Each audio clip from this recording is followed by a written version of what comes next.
विकास Ranjan sir का नाम आपने न जाने कितने टॉपर्स की जुबान से सुना होगा। पिछले 16 से भी ज्यादा सालों से विकास सर सोशियोलॉजी के लिए गाइडेंस एंड टीचिंग प्रोवाइड कर रहे हैं। उनकी सोशियोलॉजी गाइडेंस ने अनेक एस्पिरेंट्स के सपनों को हकीकत में भी बदला है। यही कारण है कि हर साल कई टॉपर्स विकास रंजन सर का नाम यूपीएससी में सफल होने के बाद लेते हैं। और अगर आप भी एक सफल यूपीएससी टॉपर बनना चाहते हैं तो ट्रायम्फ आईएएस लेकर आ रहा है सीएससी 2026-2027 के लिए एक एक्सक्लूसिव बैच। ये बैच स्टार्ट हो रहा है 25 अगस्त 2025 को, जो कि एक इवनिंग बैच रहेगा। यहाँ मिलेगा आपको in depth coverage of UPSC syllabus, वो भी कंटेम्प्रेरी ओरिएंटेशंस एंड एप्लीकेशन के साथ। आपको मिलेंगे रेगुलर असाइनमेंट हर टॉपिक के कंप्लीट होने के बाद, ताकि आपकी कॉन्सेप्चुअल क्लैरिटी और बेहतर हो सके। हर क्लास के बाद विकास रंजन सर के साथ 1-on-1 डाउट डिस्कशन सेशन। इसके अलावा और भी बहुत कुछ। ज्यादा जानकारी के लिए आज ही कॉल करें नीचे दिए गए नंबर्स पे, या आप ट्रायम्फ आईएएस की वेबसाइट पर भी जा सकते हैं। Don't wait now. Join these exclusive sociology batches. Hi everyone, my name is Shivani Panchal. I have secured All India Rank 53 in UPSC CSE 2024. And मैं अब इस जर्नी के बारे में आपको थोड़ा सा बताना चाहती हूँ कि मैं यूपीएससी में आई कैसे। फर्स्टली मैंने अपनी जो ग्रेजुएशन की है वो बीटेक में सिविल इंजीनियरिंग में की है एनआईटी कुरुक्षेत्र से। I am 2021 pass out.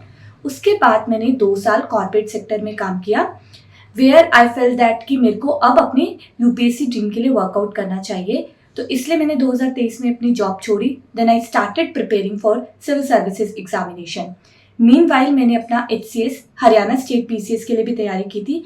There I get the rank 21 and currently I am at a post of extra assistant commissioner under training in Haryana government. इस वीडियो में मैं आपको अपने ऑप्शनल के बारे में बताना चाहती हूँ कि मैंने अपने ऑप्शनल की प्रिपरेशन कैसे की। मेरा ऑप्शन सोशियोलॉजी था। सबसे पहले ऑप्शनल को सिलेक्ट करना काफ़ी इंपॉर्टेंट होता है, क्योंकि एक मेजर रोल प्ले करता है आपके मेंस के मार्क्स के अंदर। मैंने ऑप्शनल अपना कैसे सिलेक्ट किया, मैंने 3-4 ऑप्शनल को देखा।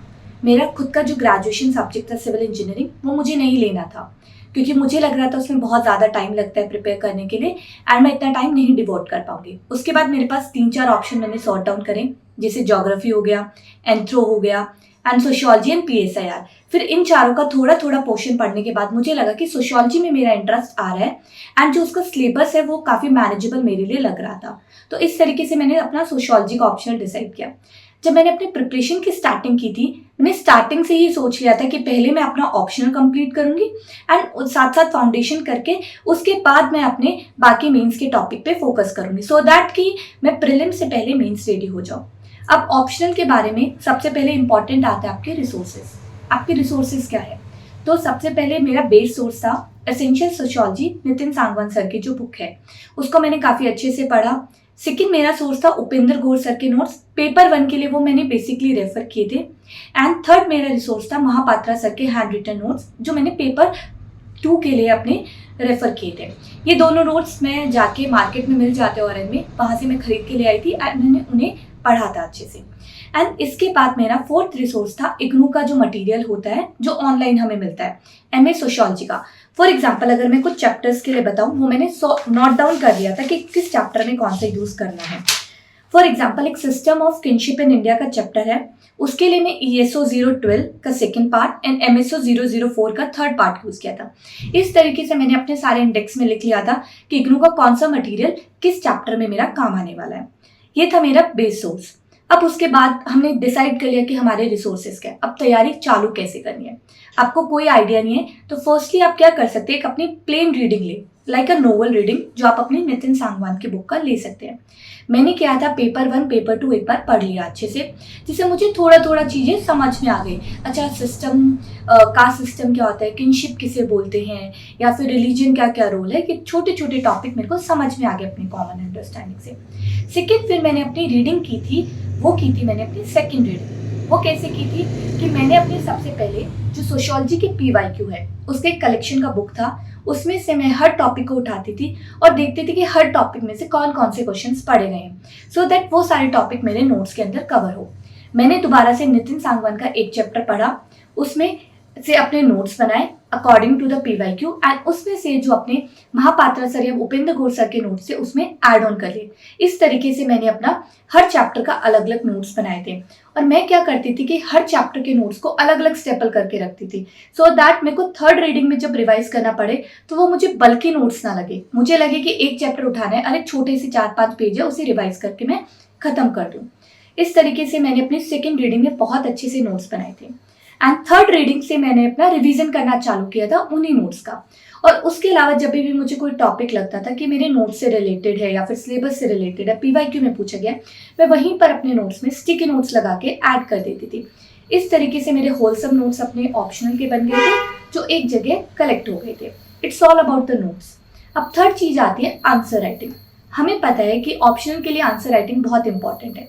वी नो 250 मार्क्स के 2 पेपर होते हैं, paper 1 and paper 2, and paper complete करना ही अपने आप में एक चैलेंज होता है। तो आंसर राइटिंग का मैं बेसिक बता सकती हूँ मैंने कैसे किया था। जब मैंने सेकेंड रीडिंग की थी उसके बाद मैं क्या करती थी, शाम को रिवाइज करते वक्त जो टॉपिक आपने फ्रेश पढ़ा है, फॉर एग्जाम्पल आपने कार्ल मार्क्स का पढ़ा है, कार्ल मार्क्स का आपने कैपिटलिज्म का कोई टॉपिक पढ़ा है, आपने देखा पीवाईक्यू में उसका क्वेश्चन पूछा गया, आपके पास फ्रेश मेमोरी में उसे तभी लिख के देख लीजिए।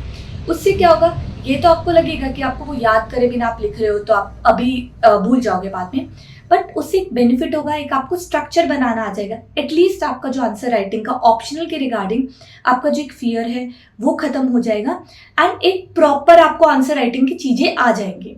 एक तो ये तरीका है। इनिशियल फेज में जब मैंने सेकेंड रीडिंग की थी तब तक ये किया था।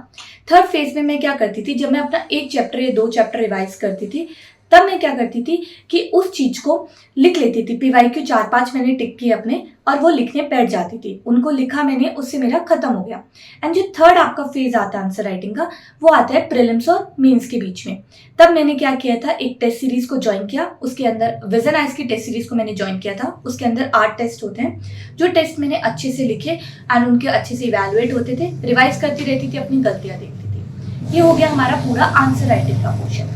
अपार्ट फ्रॉम दैट, अब आपको पता चल गया कि आंसर राइटिंग करनी कैसे है, पर आंसर्स में कुछ चीजें इंपॉर्टेंट होती है जो आपको बेसिकली ऑप्शनल के लिए इंपॉर्टेंट नोट डाउन करनी है, फोकस करना है। फॉर एग्जाम्पल, आपका कंटेंट कैसा है। अगर आपको डर्काइम की थ्योरी पूछी गई है तो आप डर्काइम की थ्योरी ही मेंशन करें। सोशियोलॉजी एक आपका कोर सब्जेक्ट है, उसमें सोशियोलॉजी ही लिखे, जनरल स्टडीज को ना लिखे।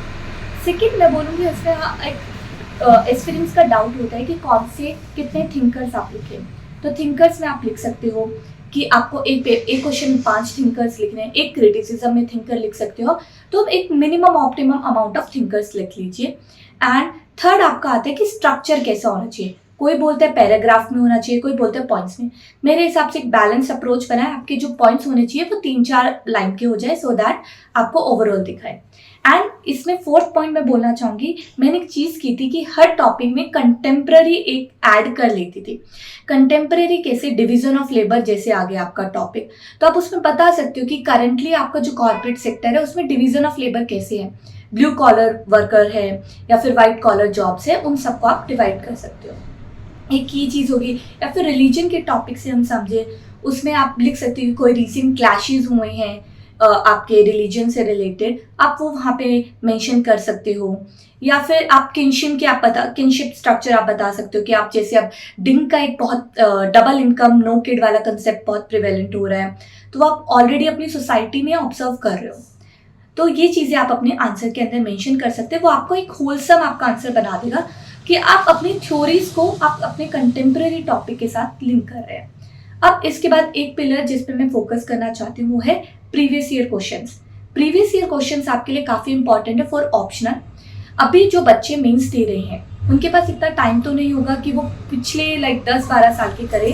वो क्या कर सकते हैं कि आप अपने पिछले 5 साल के क्वेश्चन, 2 साल के पेपर आप लिख के देख लीजिए पूरे, क्योंकि जो आपका यूपीएससी का एक्चुअल पीवाईक्यू होते हैं वो काफ़ी हेल्प करते हैं आपको मार्क्स लेने के अंदर। एंड जो 3 साल के पेपर है वो आप ब्रेनस्टॉर्म करके एक मॉडल आंसर बना सकते हैं कि ये पॉइंट्स में लिखने वाला है।